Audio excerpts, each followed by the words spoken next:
Dans ce nouveau chapitre, nous allons découvrir ensemble les structures ternaires en JavaScript et apprendre à les utiliser.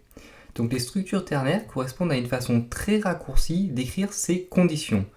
Comme les ternaires sont très denses, certaines personnes en déconseillent l'usage car elles ne les trouvent pas forcément toujours très compréhensibles ni très lisibles.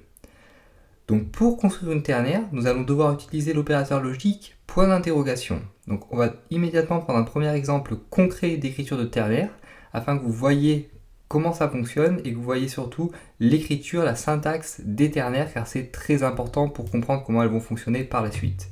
Donc pour cela on retourne sur notre éditeur de texte. Donc on va créer deux variables, donc une variable heure dans laquelle on va stocker par exemple le chiffre 19 et une variable bon dans laquelle on va stocker une chaîne de caractères vides comme ceci. Et ensuite, donc, nous allons écrire notre ternaire. Donc je l'écris d'abord et je vous explique par la suite comme d'habitude. Donc bon égale, alors heure inférieure ou égale à 18, point d'interrogation, bonjour, deux points, bonsoir. Donc je comprends que cette écriture soit sensiblement différente des écritures précédentes et que vous ne compreniez pas immédiatement comment ça se passe, c'est normal, ne vous inquiétez pas. Et ensuite, donc, on alerte le résultat de notre variable bon. Alors donc, comme vous pouvez le remarquer, cette nouvelle écriture tranche radicalement avec tout ce que nous avons pu voir jusqu'à présent.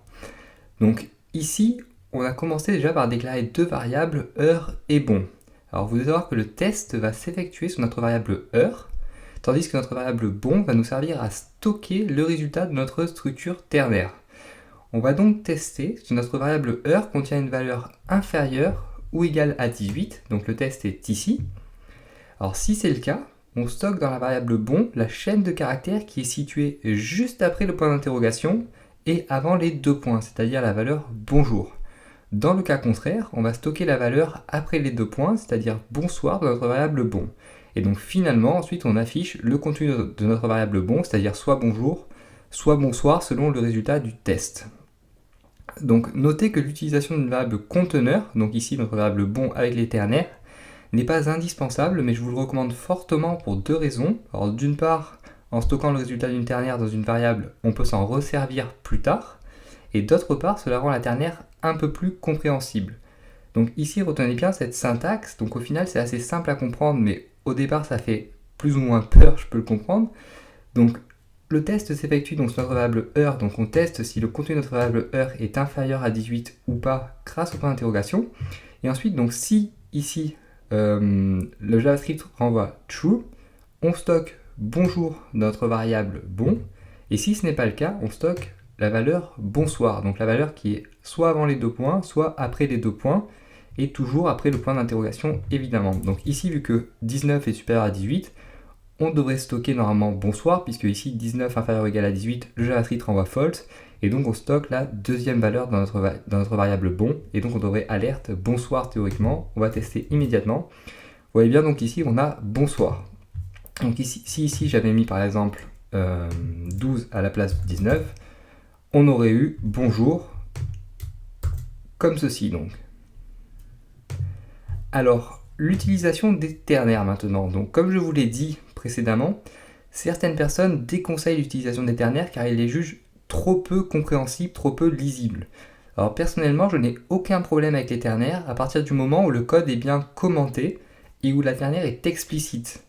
Donc cela veut dire qu'au final, si vous avez un code JavaScript qui fait peut-être 1000-2000 lignes de long, il faudra faire très attention, si vous utilisez les ternaires, à bien donc commenter la ternaire pour que les gens comprennent et pour que vous-même compreniez, si vous n'avez pas touché à votre code pendant quelques jours ou quelques semaines, ce que fait la ternaire et à quoi elle correspond. Et surtout, donc, si vous stockez bien le résultat et que vous indentez bien votre code, afin donc encore une fois d'être le plus lisible possible. Donc je vous laisse pour ma part le choix d'utiliser les ternaires ou pas, mais dans tous les cas, faites l'effort de mémoriser la forme des ternaires, la structure syntaxique des ternaires, au cas où vous en rencontriez dans le futur dans un code. Alors notez tout de même quand même pour la défense des ternaires que vous pourrez gagner beaucoup de temps si vous maîtrisez les ternaires, et donc vous pourrez gagner en propreté générale pour votre code. Donc en effet, si nous devions réécrire notre ternaire ci-dessus de façon plus classique, c'est-à-dire avec un if-else, cela serait beaucoup plus long. Donc je peux le faire immédiatement si vous le souhaitez. Donc ici, on devrait faire par exemple quelque chose comme if, donc heure est inférieure ou égale à 18. Donc dans ce cas-là, on alerte la valeur bonjour. Alerte donc quelque chose comme bonjour, comme ceci. Et dans l'autre cas, c'est-à-dire else donc, on alerte la valeur bonsoir, comme cela. Et donc si en plus je souhaite stocker donc le résultat de ma condition dans une variable, donc comme je l'ai fait ici dans ma variable bon, il faudrait donc non plus que j'alerte bonjour ou bonsoir, mais il faudrait carrément donc que je donne donc bon égale à bonjour. Donc dans le cas où le contenu de notre variable heure est bien inférieur à 18, on stocke la valeur bonjour dans notre variable bon. Et dans tous les autres cas, donc on va stocker la valeur bonsoir dans notre variable bon comme ceci. Et donc il faudrait ensuite évidemment alerte encore une fois notre variable bon comme cela. Donc vous voyez bien que c'est beaucoup plus court d'écrire notre condition comme ceci que comme cela, et le résultat est strictement identique, donc on peut le tester immédiatement si vous le souhaitez. Pour cela, je vais commenter ma première ternaire, je vais garder que ma condition classique, et on va afficher, et vous voyez donc qu'on a toujours bien bonjour qui s'affiche à l'écran, comme pour notre ternaire.